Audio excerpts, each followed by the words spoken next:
Hi, everybody. I am Debbie Belaus with Feel Good Qigong, and I want to talk to you today about your core and your posture.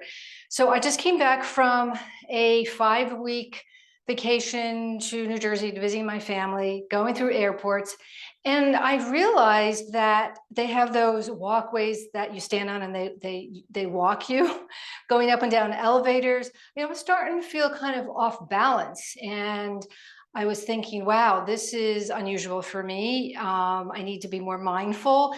Things are so fast in those airports, it's kind of overwhelming. So traveling is not for the weary, that's for sure.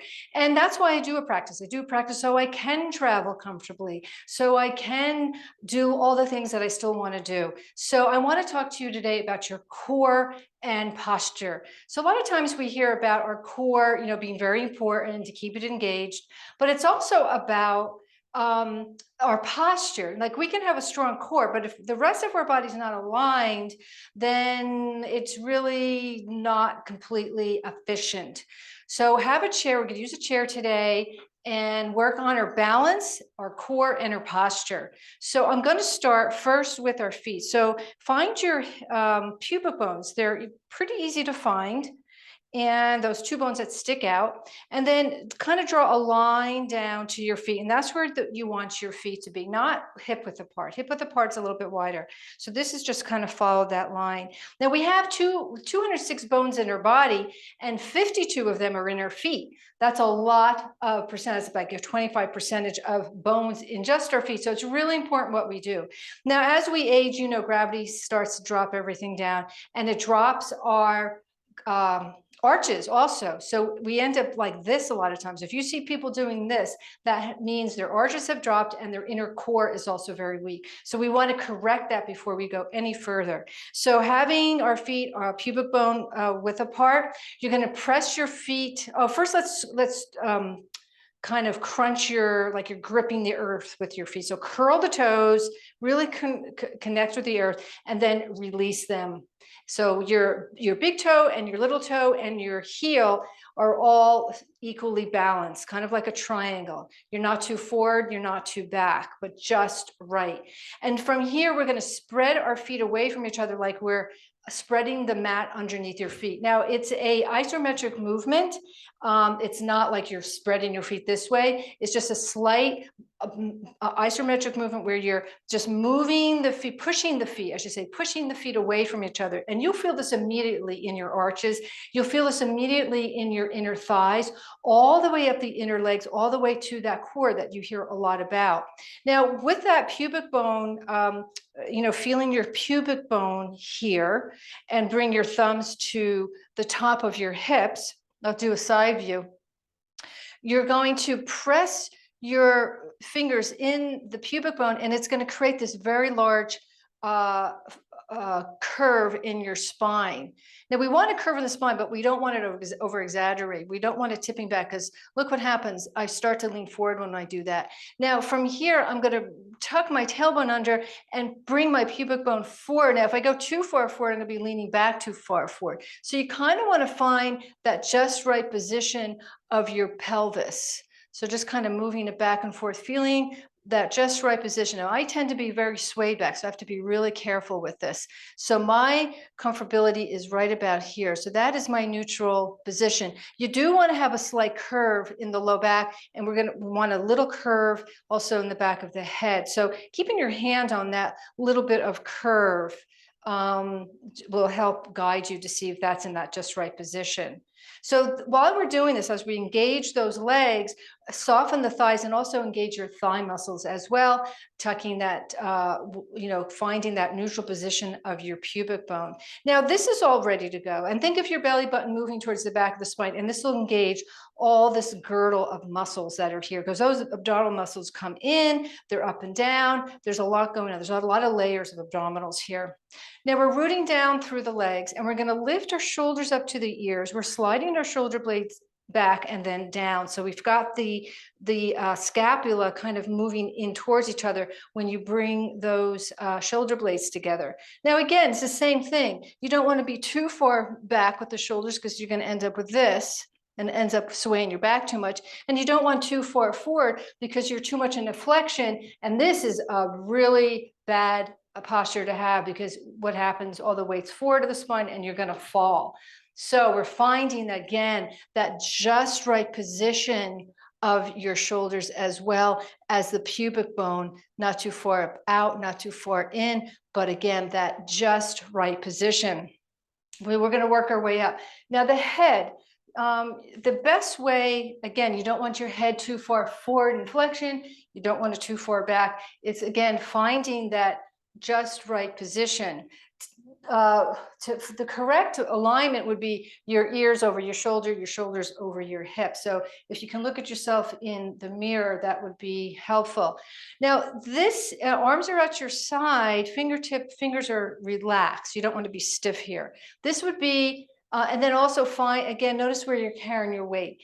Is the weight too far back or is it too far forward? Again, you want to find that just right position, not too far forward and not too far back. And this is how you can carry yourself. This is your mountain. This is your posture. So if you're walking, if you're doing any kind of other activities, you always want to come back to this alignment. This is what will help you to stay balanced without falling. And this is what I was focusing on a little bit more when I was in the airport, going up and down elevators. Walking through the airport with a lot of people. I didn't want to lose my balance.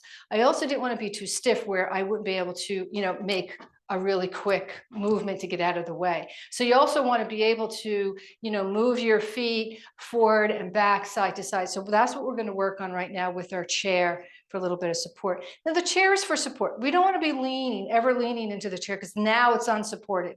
This can easily tip over. So we don't want to do that. So you want to have a chair nearby, and you might have to put your whole hand on it, but again, you don't want to be leaning into it. Just sometimes a slight finger will keep you balanced. But we want a little space between the chair, and we're just going to separate the legs a little bit wider than hip width. And we're just going to go back and forth and shifting the weight from side to side. Again, you want this movement so you're able to go from side to side whenever you need to.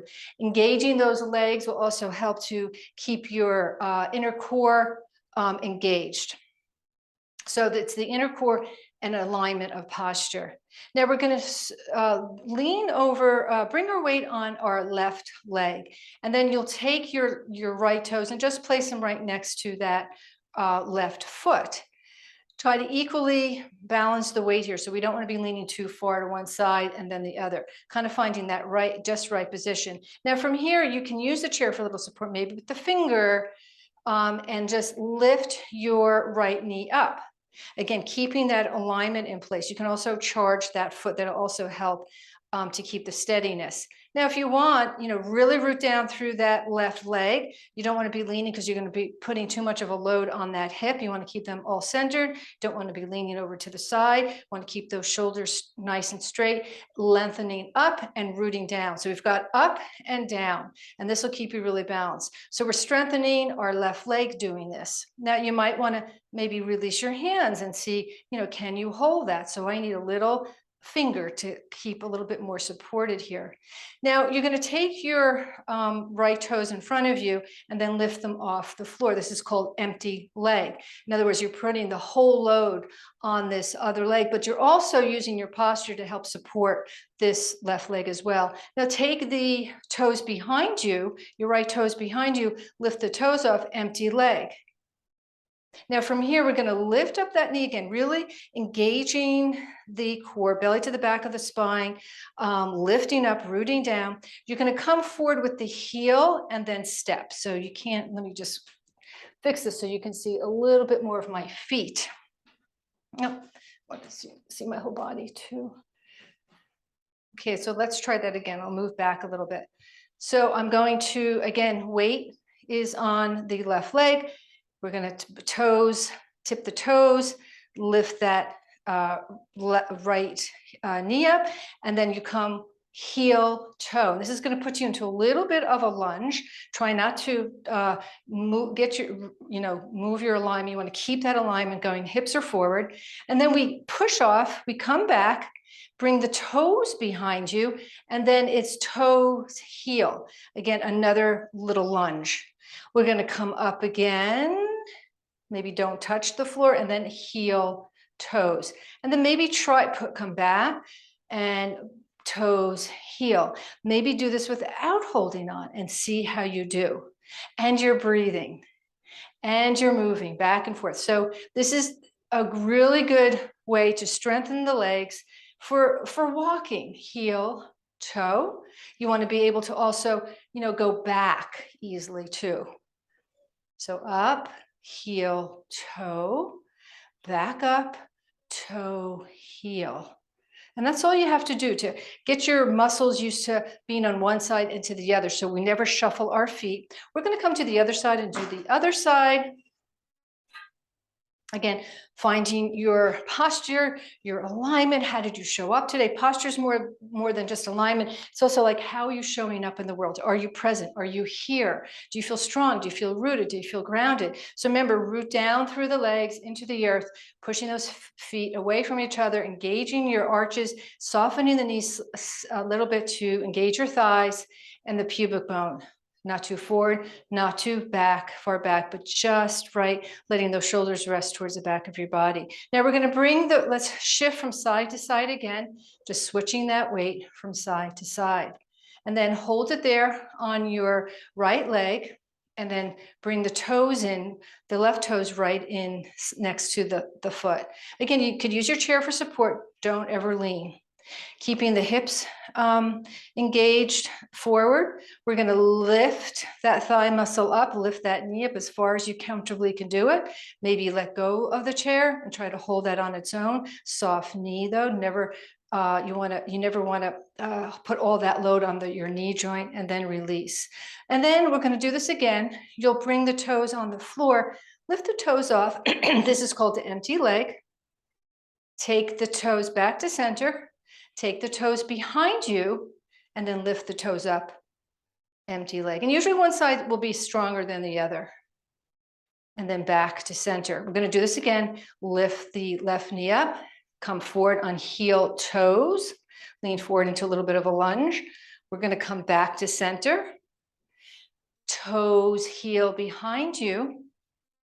Come back to center. Heel, toe. So you can try to do it without stopping and just going forward and back. This will give you a little bit more coordination. It'll also indicate, how strong, how balanced your body feels. If you start feeling like you're collapsing, then come back into that neutral spine and feel yourself grounded and rooted. And then we'll come back to center. Now let's take the chair away and noticing how, let's shift from one side to the other again. And we're going to do another functional movement. Again, activate the legs, rooting down through the legs and lengthening up through the crown of the head, and get used to this. Mindfully move the body this way. So when you're just walking to your car, when you're just walking outside, you're mindfully moving with all of those little pointers I'm talking about. Now we're going to shift the weight over to the left leg. We're taking the right toes in. Shift the weight to the right leg, the left toes come in. And we're just going to go from side to side. Try to make it comfortably as wide as you can. Again, this is activating our inner thighs as well for any kind of side movement that you might have to make. I'm going to add a little bounce to this as well. You can bring your hands to your hips if you like. And we're just feeling that little bit of, finding that little bit of bounce in your step, little pep in your step. You never want to lose the pep in your step. And then come back to center, again, finding that alignment. We're going to reach up, bending the knees, and come down. So again, functional movement, being able to go from up to down with that awareness, mindfully moving the body up and down, in case you have to, reach for something in that airplane, grabbing your luggage, not having your knees knocked. That's going to indicate that your arches are dropping. And then again, if you want to add a little bounce to your step, you just kind of give a little bit of jump. Don't have to, but if you want to try that. And then this is good also, if you have grandchildren, you want to play on the floor with them, you want to be able to do all those kinds of things that you love to do. And if you're limited, it just makes things harder. But you can come back to this lightness of being with just a little bit of practice. Oh, so I got my heart rate up a little bit. I feel grounded. I feel rooted. I feel alive. I feel strong and also mobile. So you want to be able to, do this going from side to side. You want to be able to go forward and back at a split second. You want to be able to go up and down elevators and not lose your balance. And that's it. Find your mountain again. Let's draw up that earth energy and that energy above you. Palms of the hands come together. Bring them to your heart center. And thank you for joining me in this short video of how to combine your core with your posture for balance and for strength. Thank you so much. And if you like my video, subscribe. I try to get something out at least once a week. Namaste.